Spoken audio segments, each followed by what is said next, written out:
My son told me to sleep in my car while my house burned to ashes behind me. What happened next? Well, let's just say karma has a twisted sense of humor. If you're watching this, hit that subscribe button and let me know in the comments where you're watching from. This story gets absolutely wild. My name is Sofia Martinez. I'm 57. And this is the story of how I learned that sometimes losing everything is the best thing that ever happens to you. Though I'll admit, it didn't feel like a blessing when I was picking out organic tomatoes while my life literally went up in smoke. October 15th, 2024.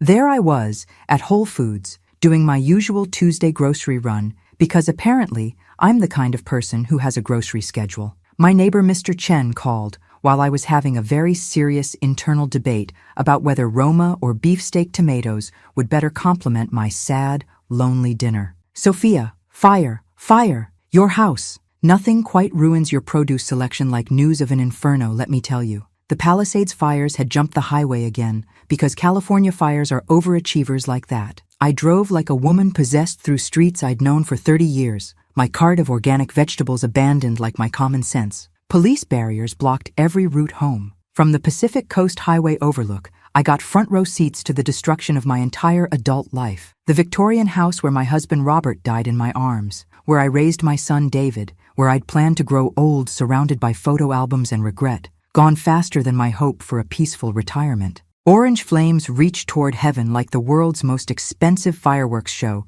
consuming everything I'd worked 3 decades to build. 3 houses on my block survived. Mine wasn't one of them, because apparently my luck is about as reliable as California's power grid. Standing there in my Tuesday grocery clothes, tasting smoke and existential dread, I made the call every mother hopes never to make. My fingers shook as I dialed David's number, already knowing this conversation would change everything. Mom? His voice was distant, distracted. I could hear keyboard clicking, because of course my son would be working during my personal apocalypse. David, honey, I need your help. The house, it's gone. Everything's gone. The pause that followed lasted roughly 17 years. Then I heard her voice, sharp as broken promises. If you let her come here, I'm going to my mother's house, indefinitely. Amanda, my beloved daughter-in-law, who's about as warm as a California wildfire and twice as destructive. My son, the boy I worked 2 jobs to put through Stanford, the man I'd sacrificed my social life to support, sighed like I'd asked him to donate vital organs instead of offering basic human decency to his homeless mother. Mom, I'm really sorry about the house, but you can't stay here. Amanda's under tremendous stress at work right now. Ah, yes. Nothing says family values like prioritizing your wife's workplace anxiety over your mother's sudden homelessness. David, I'm your mother. I literally have nowhere else to go. The insurance will cover a hotel. I'll call you later. Click. And there I stood, holding my phone like a prayer that went unanswered, surrounded by the smell of my destroyed dreams. I'd just learned the most expensive lesson of my life. Sometimes the people you die for are the same ones who'd let you live in your car. But here's the thing about rock bottom. It's got excellent Wi-Fi, and the view from there shows you exactly who people really are. You know what's hilarious about family loyalty? It's apparently a limited-time offer with terms and conditions that nobody reads until it's too late. I'd been David's entire universe for 32 years. When his father died of cancer 5 years ago, David held my hand at the funeral and made promises that sounded beautiful in grief speak. We're a team now, Mom. You and me against the world. Sweet sentiment. Too bad it came with an invisible expiration date that coincided with his meeting Amanda Richardson. Let me paint you a picture of Amanda, 28, blonde in that I spend more on hair than most people spend on cars way, with a smile that could sell ice to polar bears, and probably has. She worked as a digital marketing consultant, which I quickly learned was millennial speak, for I have mysterious income sources and a LinkedIn profile full of buzzwords. Now, I'm not saying I disliked Amanda from day 1. That would be unfair and judgmental. I disliked her from day -3, when David showed me her photo and she looked like someone who'd steal your parking spot and then compliment your car. From our first meeting, something felt off. She asked more questions about our family finances than my accountant, steered conversations away from her background like she was avoiding an FBI manhunt, and had this charming habit of playing victim whenever oxygen was present. Sophia, she'd say during family dinners, tilting her head with the kind of fake concern usually reserved for broken appliances. Don't you think you might interfere a tiny bit too much in David's life? I mean, he's a grown man who can make his own decisions. The way she said it, all sugar and poison, made caring about my son's well-being sound like a personality disorder. When I offered to help pay for their wedding, I had $50,000 saved from Robert's life insurance. Amanda's response deserved its own theatrical review. Oh, Mother Martinez, you're so thoughtful, but David and I have everything handled. We wouldn't want to burden you financially, especially at your age. At my age? I'm 57, not deceased. That evening, David called with the fury of a man whose girlfriend had spent 2 hours crying into designer tissues. Apparently, I'd offered money in a condescending way and humiliated Amanda by implying they couldn't afford their own wedding. I tried explaining that helping with wedding costs is literally what parents do. It's in the job description somewhere between unconditional love and worrying until you die. But David had already joined Team Amanda. Mom, why can't you just be happy for us? Why does everything have to be about control? And that's how offering to pay for flowers became a hostile takeover attempt. Amanda could twist reality better than a pretzel factory, and David believed every word because love makes even engineers forget how to think critically. The worst part? She made manipulation look effortless. A strategically placed tear, a trembling voice, and suddenly I was the villain in my own son's story. Maybe I should have fought harder. Maybe I should have seen through her performance sooner. But when you love someone, you give them the benefit of the doubt, even when that doubt feels suspiciously like a knife in your back. I just had no idea how deep Amanda was willing to twist that knife. The isolation campaign began with the subtlety of a surgeon and the patience of a serial killer. Amanda didn't declare war. She just quietly rearranged David's entire world until I was edited out of the picture. Phase 1. Geographic separation. They moved to San Francisco, renting a $4,800 apartment that David absolutely couldn't afford on his salary alone. I know because I helped him create his first budget in college, back when I was still allowed to care about his financial well-being. Amanda's business is really taking off, David explained, during one of our increasingly brief phone calls. She needs to be closer to her clients in the city. Right, her mysterious clients who never seem to need actual meetings or produce identifiable results. But sure, let's uproot your life for Amanda's imaginary empire. 2 hours away from me. What a delightful coincidence. Phase 2. Communication control. Phone calls became rarer than honest politicians. When I did call, Amanda always answered with a voice so sweet it could cause diabetes. Oh, hi, Mother Martinez. David's just stepped into the shower. Or, he's taking a well-deserved nap. Or, he's on a super important work call and can't be disturbed. He'd call back maybe once every 10 attempts. And when he did, conversations felt like obligatory check-ins rather than genuine connection. Phase 3. Holiday hijacking. Thanksgiving, 2023. Amanda has food poisoning. Christmas. Amanda has a terrible migraine and needs complete darkness and silence. I spent Christmas alone, microwaving a turkey dinner for one while watching romantic comedies where families actually enjoyed each other's company. The silence in my house was so loud it had its own echo. Then I made my first tactical error. I checked Instagram. Las Vegas. 3 days of pool parties, spa treatments, and expensive dinners. Amanda in designer everything. David looking happier than I'd seen him in months. The geotags told a story of luxury and leisure that somehow coincided perfectly with her migraine. When I confronted him the next day, David's response was swift and brutal. Mom, stop stalking us on social media. Can't you just be happy that we're happy? Amanda was genuinely sick. We needed a few recovery days. Why do you always have to make everything about you? And there it was. Caring about my son's honesty had somehow become narcissistic behavior. Amanda's training program was working perfectly. The next year was a masterclass in psychological warfare. She convinced David I was possessive and unable to accept his independence. She scheduled their rare visits during my work hours. She started calling me Mother Martinez instead of Sophia, technically respectful, but it felt like being addressed by a collections agency. By the time my house burned down, I was already a stranger in my son's life. Amanda had successfully performed a relationship amputation so clean, I barely felt it happening. But here's what Amanda didn't understand about mothers. We're like elephants. We remember everything, and we never forgive anyone who hurts our babies. She thought she'd won the war by conquering David's heart. What she didn't realize was that she'd just made her first real enemy, and I had absolutely nothing left to lose. The Motel 6 on Sepulveda Boulevard became my temporary palace of despair.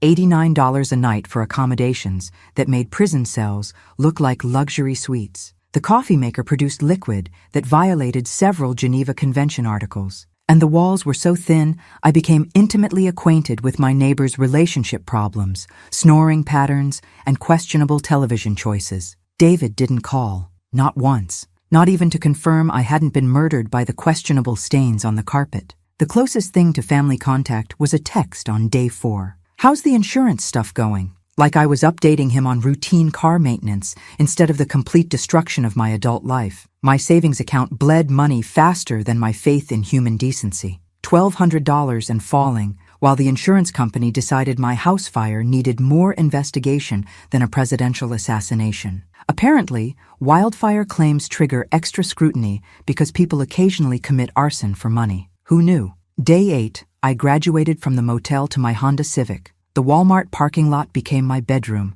complete with a clearance pillow that smelled like industrial chemicals and a blanket that provided roughly the same warmth as thoughts and prayers. Sleeping in your car at 57 is a special kind of education in humility. Your spine discovers new ways to hate you, your dignity files for divorce, and every police cruiser becomes a source of existential terror. I kept expecting David to develop basic human consciousness and realize his mother was living like a refugee 20 minutes from his cozy apartment. Expectations, like my house, turned out to be highly flammable. Miguel, the Walmart night security guard, became my guardian angel of minimum wage kindness. Around day 12, he started checking on me instead of moving me along. "Mrs. Martinez, you holding up okay tonight? I got some decent coffee in the office if you want." A stranger making $10 an hour showed more concern for my welfare than my own son. Miguel never asked invasive questions, never made me feel ashamed, just treated me like a human being who deserved basic dignity.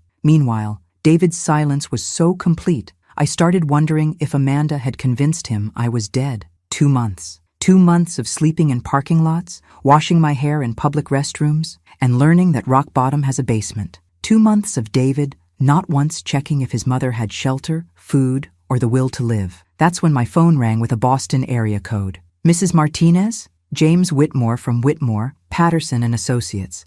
I'm calling about the estate of Margaret Vanderbilt Chen Martinez. Great Aunt Margaret. The family eccentric who lived in Beacon Hill Mansion, collected wine worth more than most people's cars, and attended family functions like a mysterious fairy godmother who criticized everyone's life choices. Mrs. Martinez, you're the sole beneficiary of her estate. Total value, approximately $5.9 million.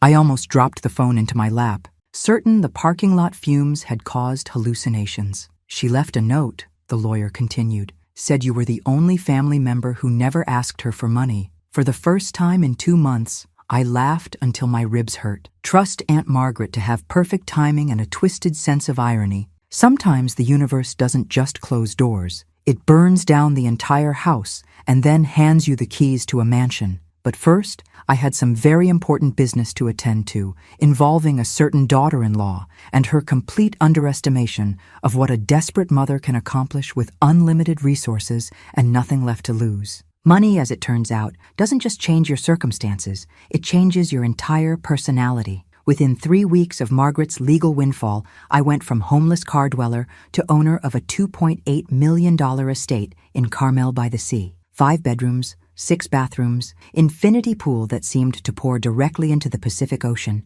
and a wine cellar that would make Margaret's ghost weep with pride. The master bedroom was larger than my entire previous existence, with floor-to-ceiling windows that turned sunrise into personal entertainment. The irony was so thick I could serve it at dinner parties. While my son thought I was still struggling with insurance paperwork and temporary housing, I was living in a house that cost more than his annual salary times 50. I took my time settling in, learning every corner of my sanctuary. The kitchen had marble countertops that probably cost more than Amanda's entire wardrobe. Each wine bottle in the cellar was older than my relationship with disappointment, some worth enough to fund a small country. But the best part? The absolute, profound silence. No Amanda's performative laughter, no walking on eggshells around David's carefully managed moods. Just me, the sound of waves, and the slow reconstruction of a woman who'd forgotten she was allowed to take up space. After 3 weeks of blissful isolation, I decided to conduct a little social experiment.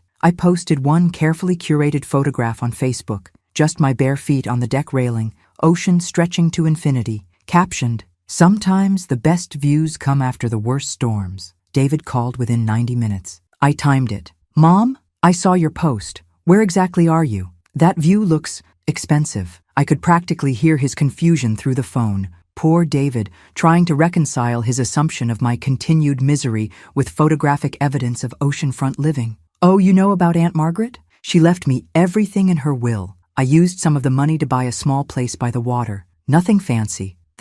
Wow, I'm so happy for you, Mom. You really deserve some good news." Deserve. Interesting word choice from someone who'd left me homeless for 2 months. Amanda and I were just talking about how we should come visit sometime. Of course they were. Amanda, who hadn't spoken to me since the Paleolithic era, who'd engineered my exile with surgical precision, suddenly had opinions about family bonding time. Sure enough, within 2 hours my Instagram notifications exploded with a message from my beloved daughter-in-law. "Mother Martinez, what a stunning view. David and I would absolutely love to visit and see your beautiful new home." The woman who'd convinced my son to choose her comfort over his mother's shelter had suddenly developed an interest in oceanfront real estate and family relationships. Amazing how $6 million can cure even the most terminal cases of son-in-law syndrome. I decided to play their game, but this time I'd be writing the rules. "Of course you should visit. The house is enormous, plenty of space for everyone. I'd love nothing more than to have family here."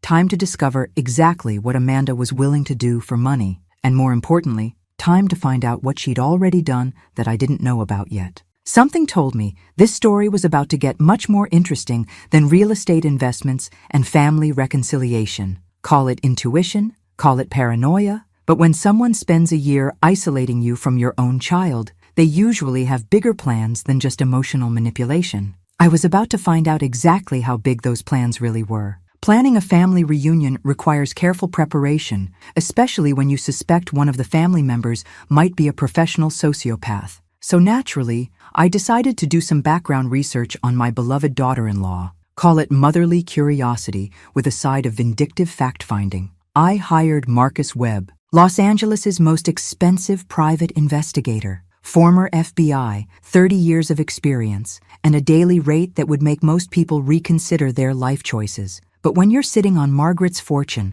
$5,000 a day feels like pocket change well spent on potential entertainment. "I want to know everything about Amanda Richardson," I told him over overpriced coffee in Beverly Hills. "Employment history, financial records, family background, college transcripts, parking tickets, library fines. If she's ever sneezed in public, I want documentation." Marcus smiled like I'd just handed him Christmas morning. "Mrs. Martinez, people like Amanda always leave trails. You can reinvent your personality, but you can't rewrite your digital footprint. Give me 3 weeks." While Marcus conducted his electronic archaeology, I studied Amanda like she was a final exam in advanced manipulation. Her social media presence was curated with museum-quality precision. Expensive restaurants, designer outfits, luxury vacations that cost more per day than most people's monthly rent. All funded by David's salary while she played entrepreneur with her mysterious digital marketing consulting business that seemed to involve a lot of Instagram posts and 0 actual clients. Here's what didn't add up. No professional website beyond a basic template that screamed, "I made this in 20 minutes." No business license registered with California. No tax returns showing business income. Just a LinkedIn profile stuffed with buzzwords that could mean absolutely nothing. David, brilliant with engineering equations and hopeless with human psychology, never questioned where Amanda's spending money originated or why her clients never required actual meetings or produced tangible results. I invited them for a long weekend with calculated enthusiasm. The guest wing has its own kitchen and bathroom. You'll have complete privacy. Plus, I thought it might be nice for us to really get to know each other. Amanda practically purred when David called to confirm. "She sounds so generous. I think I completely misjudged her character before. Maybe we just needed time to understand each other better." Right. The woman who'd orchestrated my social exile had suddenly developed insights into family psychology and the healing power of oceanfront bonding time. I spent the weeks before their visit making some strategic home improvements. Smart locks with app control, updated security system, and a consultation with a tech specialist about creating monitoring zones throughout the house. "You want comprehensive audiovisual coverage?" the technician asked. "For security purposes, of course. When you have valuable assets, you can never be too careful about knowing exactly what's happening in your home." He nodded like wealthy people requesting elaborate surveillance was perfectly normal Tuesday business.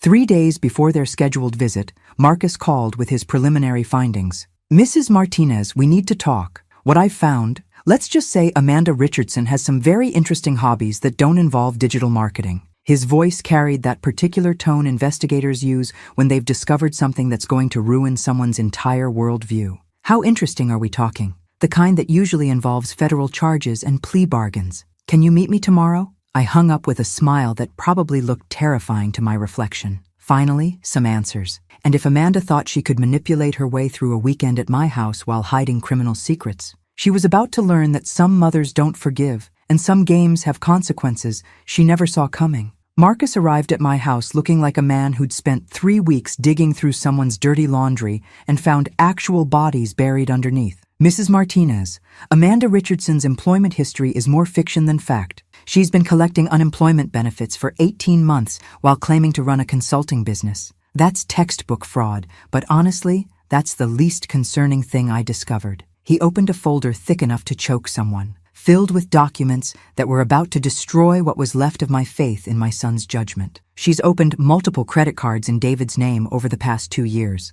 I'm tracking 6 different accounts with a combined debt of over $70,000. She's been making minimum payments from his checking account, keeping the statements hidden." My coffee cup stopped halfway to my mouth. 70,000? It gets worse. She's been systematically accessing his investment accounts, transferring money into cryptocurrency wallets he doesn't know exist. Approximately 35,000 in Bitcoin and Ethereum over the past year. I set down my cup before I threw it at something expensive. What else? Amanda Richardson didn't exist before 2019. Birth records show Amy Peterson from Phoenix, Arizona. The identity switch coincides with someone named Marcus Peterson getting arrested for financial fraud in Arizona. Peterson? Brother, cousin, or partner? Probably all 3. "Mrs. Martinez, your son isn't dating a manipulative girlfriend. He's dating a professional con artist with a documented criminal history." The walls of my beautiful house suddenly felt like they were closing in. David wasn't just being emotionally manipulated. He was being systematically robbed by someone who'd made financial fraud into performance art. "There's more," Marcus continued with the enthusiasm of someone about to detonate a nuclear bomb. "Amy Peterson has a pattern. She targets recently divorced or widowed men with substantial assets, creates emotional dependency, then drains their resources before disappearing. David fits her victim profile perfectly." I stared out at the Pacific, watching waves crash against rocks, and realized my son wasn't just stupid in love. He was being hunted by someone who'd turned relationship fraud into a career path. How many others? At least 3 that I've documented. Michael Thompson in Phoenix, lost his house and retirement savings. James Rodriguez in Denver, bankruptcy and divorce. Thomas Chen in Las Vegas, currently in therapy and living with his parents at 45. Each name hit like a physical blow. David wasn't Amanda's first victim. He was just the latest mark in what appeared to be a multi-state crime spree disguised as romance. That evening, David and Amanda arrived for their weekend visit, all smiles and weekend bags. Amanda hugged me like we were long-lost best friends, gushing about my house, my taste, my incredible transformation since the tragedy. "Mother Martinez, this place is absolutely magical. The energy here is so healing. I can see why you chose it for your new beginning." I smiled and played gracious hostess while mentally calculating prison sentences for identity theft and fraud. She had no idea that every word, every gesture, every fake compliment was being recorded for posterity and potential legal proceedings. But here's what I still didn't understand. If Amanda was such a professional criminal, why was she still with David after 2 years? Her previous cons had been quick strikes lasting 6 to 8 months. What was she waiting for? What was the bigger prize that made my son worth this much time and patience? I had a feeling this weekend was going to provide some very educational answers, and Amanda was about to discover that some mothers don't just get mad, they get forensic. The weekend started like a perfectly normal family visit, if you ignore the part where I was essentially hosting a federal crime scene in real time. Amanda couldn't help herself. She photographed everything with the methodical precision of someone documenting evidence for future legal proceedings, which, ironically, was exactly what she was doing, just not the way she intended. The wine cellar with its vintage collections worth more than most people's houses. The art pieces I'd inherited from Margaret, each with insurance valuations that made Amanda's eyes light up like slot machines. The master bedroom with its $1,000,000 ocean views and walk-in closet larger than most apartments. These weren't casual vacation photos. These were reconnaissance shots. David, sweet and completely oblivious, spent Saturday morning working by the pool while Amanda explored my house with the dedication of someone planning a very elaborate heist. Saturday afternoon, while David napped in the sun, Amanda made a phone call from the guest bedroom. Thanks to my new security system, I heard every word from my monitoring station. The place is even better than the photos suggest. We're talking serious money, 8 figures minimum. The wine collection alone could fund our retirement. I nearly choked on my iced tea. Our retirement? Who exactly was our? Marcus, you should see this setup. She's got investment portfolios just sitting on her desk like grocery lists. The woman has no idea about digital security. Marcus, the same name as her apparent partner from Arizona. How wonderfully family-oriented of them. Give me 2 more weeks to document everything, then we execute the plan. By Christmas, we'll be somewhere with no extradition treaties and enough money to live like royalty. The call ended. I sat in my kitchen, staring at the recording device, feeling something cold and calculating settle in my chest. Amanda wasn't just stealing from David. She was planning to rob me, too. And David? He was apparently just collateral damage in whatever scheme she'd been orchestrating for 2 years. Sunday morning brought even more educational entertainment. While David showered, Amanda approached me with tears already prepared in her calculating blue eyes. Mother Martinez, I need to confess something. David and I have been struggling financially. His company is having problems, and we're worried about our future together. The performance was flawless. Trembling voice, perfectly timed tear, hands clasped in supplication. Of course I'll help however I can. Family supports, family. You're so generous. I was wondering, would it be possible for David to have access to your financial accounts, just in case of emergency? And there it was. The real reason for this bonding weekend. What a thoughtful suggestion. We should definitely set something up. Amanda practically glowed with anticipated victory. She had no idea she just confessed to conspiracy to commit fraud while being recorded in high-definition audio. But I still had questions. If Amanda was such a professional, why telegraph her intentions so obviously? Why risk exposure when she could have been more subtle? Monday morning, Marcus called with information that answered every question and raised a dozen new ones that made my blood pressure spike into stroke territory. Mrs. Martinez, we need to meet immediately. What I found about Amanda's real plan. You're going to want to sit down for this conversation. His voice carried the tone of someone about to deliver news that would fundamentally alter reality. It's not just financial fraud. Amanda and her partner have been running a much more sophisticated operation. And Mrs. Martinez, you were never supposed to survive long enough to inherit that money. The phone almost slipped from my suddenly nerveless fingers. Survive? What exactly did that mean? Marcus arrived at my house looking like a man who'd discovered something that would haunt him for the rest of his professional career. Mrs. Martinez, sit down. What I'm about to tell you changes everything we thought we knew about Amanda's plan. He opened a file that looked thick enough to contain someone's entire criminal biography, which, as it turned out, was exactly what it contained. Amanda Richardson, Amy Peterson, has a partner named Marcus Rivera, ex-military, dishonorably discharged, currently wanted in 3 states for arson and insurance fraud. Arson? My mouth went completely dry. They've been running this scam for 5 years. Amy targets wealthy individuals, usually recent widows or divorcees. She gathers financial information, while Marcus arranges accidents that either generate insurance payouts or eliminate witnesses who might complicate their theft plans. The room started spinning as Marcus opened the folder to reveal photographs that made my stomach clench with terror. House fires, dozens of them, all in areas prone to natural disasters, all when the homeowners were conveniently away, all resulting in either massive insurance claims or convenient deaths that left inheritances to manipulated surviving family members. The Palisades fire, Mrs. Martinez. It wasn't random. I couldn't breathe. The words came out like broken glass. What? 3 days before your house burned, Amy transferred $25,000 to a shell company Marcus operates, the same company that was contracted for pest control services in your neighborhood 2 weeks before the fire. The organic tomatoes. My Tuesday routine. The fact that Amanda knew exactly when I'd be shopping because David had mentioned my schedule during our last awkward family dinner. She tried to kill me? The plan was simple. House fire eliminates you. David inherits your insurance payout and property. Amanda marries him and gains access to everything. Then David has a tragic accident and she inherits it all. Clean, profitable, and she'd done it successfully twice before. I stared at the photographs of burned houses, each one representing someone's destroyed life, someone's planned murder disguised as natural disaster. But then Aunt Margaret died and left you $6 million, Marcus continued. Suddenly, Amanda had a much bigger prize to target. Why settle for $300,000 in insurance money when she could steal $6 million in inheritance? So she kept David alive because she needed access to my money. Exactly. But Mrs. Martinez, the timeline has accelerated. I found communications between Amy and Marcus. They're planning to execute their endgame within 2 weeks. My hands were shaking so hard I could barely hold the photographs. Execute? House fire here, while you're asleep. David inherits everything as your closest living relative. Amanda marries him immediately, gains legal access to the inheritance. Then David has a tragic accident, probably another fire,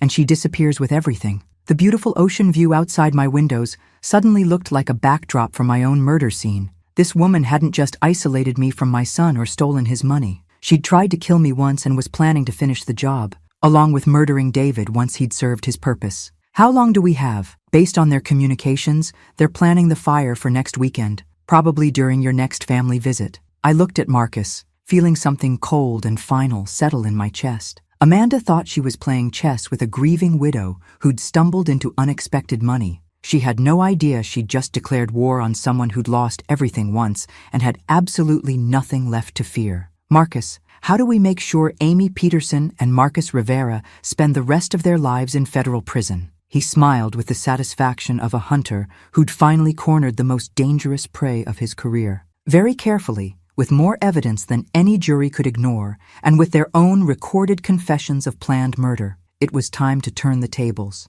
Amanda wanted to play with fire? Perfect. Let's see how she handled getting burned. Planning to catch a killer requires a special kind of cold-blooded patience, and fortunately, rage had burned away any lingering maternal warmth I might have felt toward preserving Amanda's well-being. I called David the next morning, injecting just the right amount of lonely gratitude into my voice. Honey, I've been thinking about this weekend. You both seemed so relaxed here, and it occurred to me that I'd love to have you back for a longer visit. Maybe a full week? Really? That sounds amazing, Mom. Amanda's been talking nonstop about how peaceful your place feels. I bet she has. Nothing says peaceful like planning multiple murders in an oceanfront setting. Perfect. How about next week? I'll stock the kitchen, and we can really spend some quality time together. Within an hour, Amanda had texted me with enthusiasm that would have seemed genuine if I didn't know she was planning to incinerate me in my sleep. Mother Martinez, I'm so excited for our extended visit.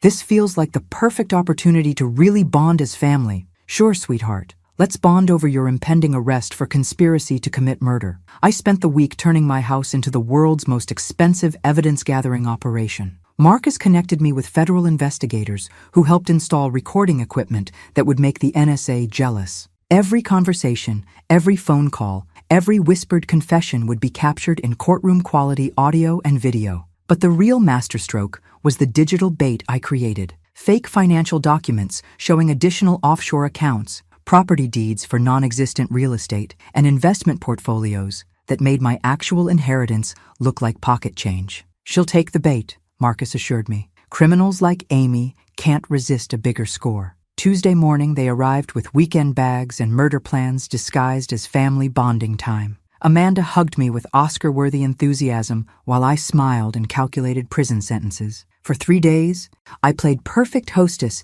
while Amanda played perfect future murderer. She helped with cooking, asked detailed questions about my estate planning, and suggested we update my will to make sure David is properly protected. David was genuinely happy, probably for the first time in months. Mom, I'm so glad you and Amanda are finally connecting. She really does care about family. Poor David, still believing in fairy tales while living in a crime scene. Thursday night, Amanda made the call I'd been waiting for. Marcus, everything's in place. The fire accelerants are positioned, and I've documented all the financial accounts. Tomorrow night, we execute the plan. What about the son? He'll be asleep in the guest wing. The fire will look like an electrical malfunction that spread too quickly. Tragic accident, no survivors, and we'll be in Mexico by Sunday with enough money to disappear forever. Friday morning, I suggested Amanda and I drive to town for some girl time while David worked. She practically skipped to my car, probably calculating her share of murder money. We drove directly to the FBI field office instead of the spa. Mother Martinez,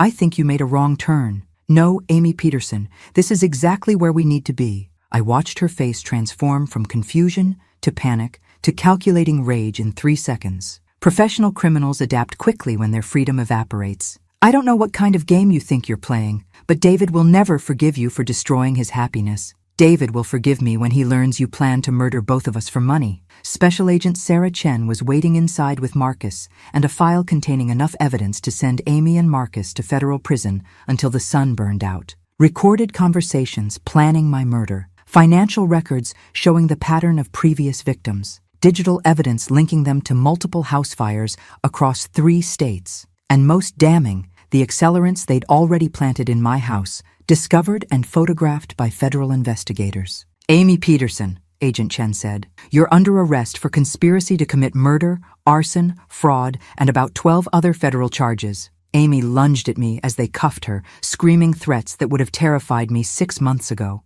Now they just sounded like the tantrums of someone who'd finally met her match. You have no idea what you've done. David will never forgive you for this. Actually, Amy, I think David will be quite grateful that I saved his life. The drive back to tell David that his girlfriend had planned to kill us both was the longest conversation of my life. But sometimes the truth, no matter how devastating, is the only gift you can give someone you love. David took the news about as well as anyone would take, learning their girlfriend was a serial killer who'd been planning to murder them for inheritance money. He sat in my living room, staring at the federal arrest warrant with Amy's photograph attached. While I explained 2 years of systematic manipulation, financial theft, and premeditated murder plots, she tried to kill you, he whispered, his voice barely audible. The fire, that wasn't an accident? And she was planning to kill you too, once she had legal access to my inheritance through marriage. David, you weren't her boyfriend. You were her final victim. His hands shook as he scrolled through the evidence on Marcus's laptop.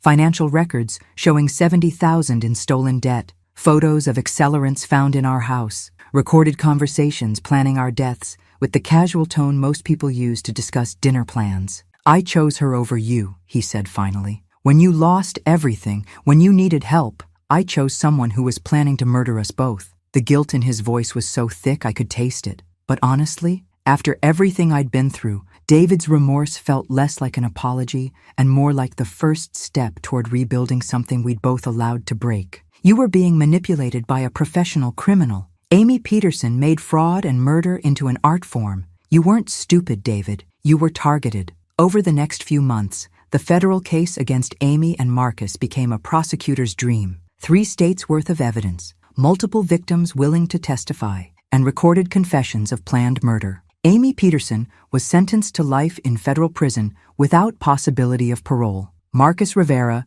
received the same sentence when they found him hiding in a cabin in Montana. David moved into my guest house while he began the long process of rebuilding a life that had been systematically destroyed by someone he'd trusted completely. Therapy, financial counseling, and the slow work of learning to trust his own judgment again. 6 months later, we were having coffee on the deck, watching pelicans dive for fish, while David's credit score slowly climbed out of the depths of identity theft hell. Mom, he said quietly, I need you to know something. When I told you to find somewhere else to sleep that night, that's going to stay with me forever. David, you were being controlled by someone who'd made psychological manipulation into a science. I don't blame you for falling for a professional, but I should have known.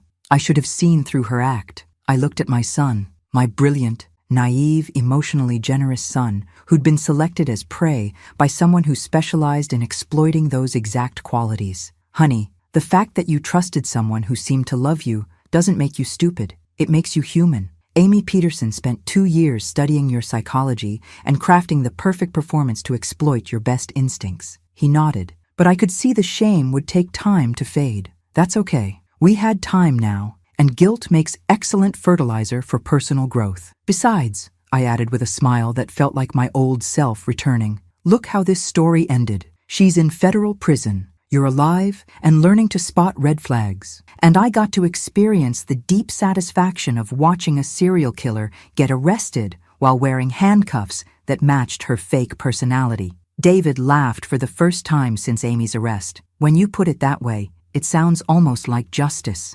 Justice with a side of poetic irony. Amy thought she was playing chess with a grieving widow. Instead, she played Russian roulette with a mother who'd lost everything and had nothing left to fear. We sat in comfortable silence, watching the Pacific crash against rocks that had survived much worse storms than one criminal's greed. Sometimes the best revenge isn't getting even. Sometimes it's simply surviving long enough to watch karma deliver justice with interest.